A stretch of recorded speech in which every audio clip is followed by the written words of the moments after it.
The Make America Healthy movement is going after Big Soda. Big Soda is fighting back. Who will win this health battle? Welcome to America Uncovered. I'm Chris Chappell. America is drowning in a sugary flood of biblical proportions, which is even worse than the historical flood because all that sugar makes it so much stickier. Millions of Americans are suffering from obesity and diabetes, though I'm sure some of them will say, suffering? I'm loving every minute of it. And billions are being spent to cover the medical costs. So why on earth is the U.S. government giving low-income people billions in taxpayer dollars annually for sugar-sweetened beverages, which is only making the crisis worse? That's insane. It would be like suffering an inflation crisis and then voting to spend trillions of dollars on new projects. Glad we didn't make that mistake. That'd be silly. The U.S. federal government, through the Supplemental Nutrition Assistance Program, better known as SNAP, gives billions of dollars away that are spent on sodas, cookies, candy, and other unhealthy foods for low-income people. As a matter of fact, the U.S. Department of Agriculture contractor found that soft drinks were the top purchased item for SNAP recipients in 2016. This is causing a health crisis, and the closest thing to a medical professional many of these people ever see is Dr. Pepper. Research studies find that low-income consumers with SNAP tend to eat even more unhealthy foods than if they didn't have SNAP. Efforts to focus more on nutrition in SNAP benefits almost always fail. But could things actually change under Health and Human Services Secretary RFK Jr., who has said we shouldn't be subsidizing people to eat poison? And he should be the biggest motivator for this since his voice is what it sounds like when somebody eats poison. The MAHA movement has been gaining traction in the U.S. government. Trump's USDA chief Brooke Rollins said Americans on food stamps could be banned from buying junk food. She also said SNAP should prioritize healthy food choices. Chances are if Stanford University professor Jay Bhattacharya is confirmed as director of the National Institutes of Health, he might also push to get soda out of SNAP. In 2014, he co-authored a paper showing how ending SNAP subsidies for sugary beverages could reduce obesity and type 2 diabetes. If true, that'd be a step in the right direction. And it's easier to take a step when you haven't lost a foot to type 2 diabetes. Meanwhile, some Republican lawmakers are following RFK Jr.'s lead and are pushing to ban SNAP users from buying soda.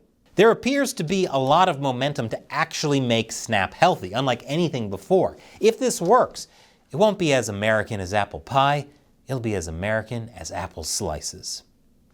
But if MAHA is to succeed, it will have to pry soda from Big Soda's cold, sticky hands. Because one thing is certain, Big Soda is fighting back hard against MAHA with full force. And they're fighting with spite and sprite. In many ways, MAHA's the underdog here. After all, Big Soda has tons of influence over politicians and institutions. They even have Santa in their pocket and all the surrounding polar bears. No wonder they're endangered. They also have type 2 diabetes. And much like Big Tobacco, Big Soda has a playbook to keep people, especially the nearly 42 million SNAP recipients, hooked on its product.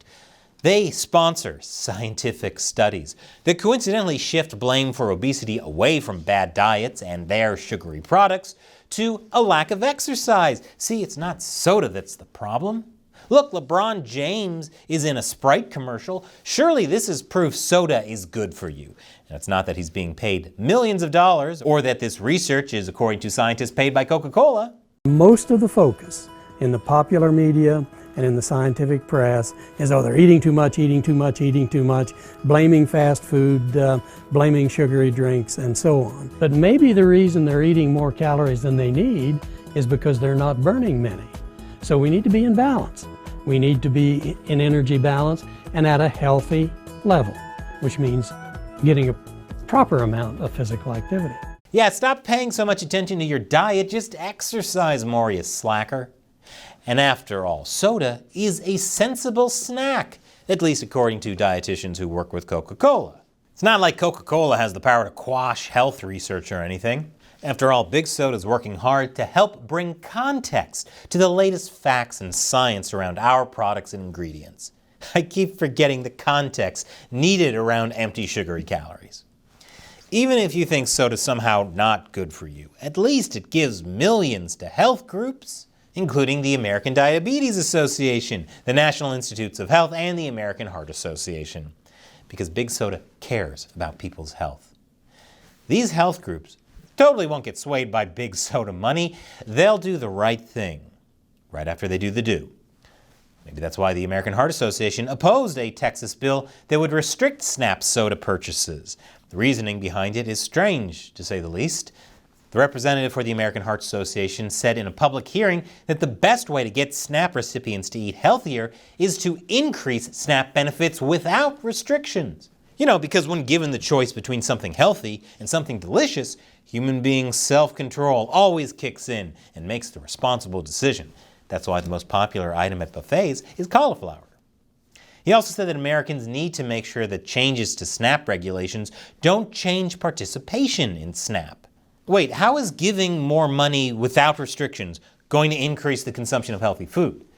And why would not buying soda with SNAP subsidies stop participation in the program? The American Heart Association never answered those questions. Instead, it eventually retracted its opposition to borrowing soda and candy on SNAP. Why? Well, it was just a simple mistake. The American Heart Association accidentally supported big soda by accidentally registering in advance to testify against a bill. Maybe they made this mistake after suffering a sugar crash.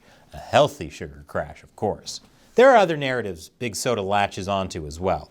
And I'm starting to see how fitting it is that big soda's initials are BS.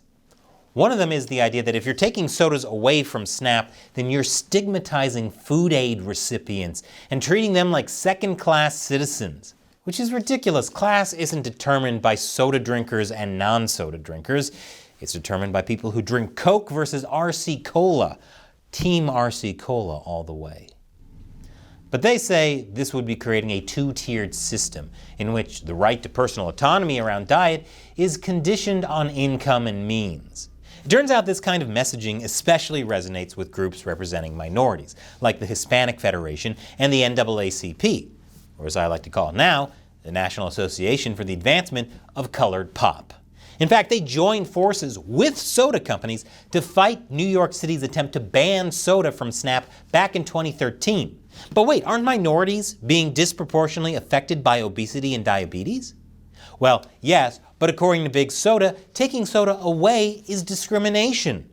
So, giving them diabetes is discrimination, but trying to prevent them from getting diabetes is also discrimination. Damned if you don't, damned if you do, the do. Minority groups agree, and it totally wasn't because Coca-Cola gave them tons of donations, no way. And I assume those donations came from Santa, drinking all that Coke. No wonder he's so fat. And whether you're liberal or conservative, Big Soda says you should support soda in SNAP because SNAP restrictions reduce choices and take away freedom.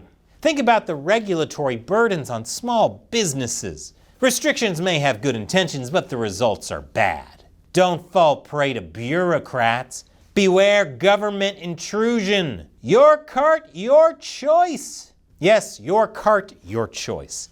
They're linking soda to abortion because everyone always thinks, these abortions are making me thirsty. Basically, if you're receiving SNAP benefits, you shouldn't be restricted with what you can and can't buy, with free money given to you from taxpayers. But is this really the freedom issue that Big Soda is trying to make it out to be? If the government is giving you money to buy food, shouldn't the government be allowed to tell you what you can and can't buy? It already restricts SNAP recipients from buying beer, wine, liquor, cigarettes, or tobacco. If you're going to promote freedom, you got to go all the way with it. Let them put some Jack in their Coke. And though it may be surprising, SNAP actually does have a goal. SNAP provides food benefits to low-income families to supplement their grocery budget so they can afford the nutritious food essential to health and well-being. I keep forgetting the loads of nutrition in soda. My bad. If someone's being given money from the government, or anybody for that matter, of course there's going to be strings attached. It's the same reason you're not supposed to buy drugs with your federal student aid dollars, or a new Lamborghini with your COVID relief funds. That would make it more your money, my choice. Is it so unreasonable that MAHA would prefer that those strings lead to healthier options, especially when the obesity epidemic is facing a code red? It's Specifically, Mountain Dew Code Red. Maybe it'd be better if we don't do the do. But what do you think? Should people be allowed to buy sugary drinks with their SNAP benefits? Leave your comments below. And do you know what's better than giving out billions of dollars worth of soda? Buying me a coffee bag. Subscribe to our new premium website, AmericaUncovered.tv. Just click on this button that's been on screen. Once again, I'm Chris Chappell. Thank you for watching America Uncovered.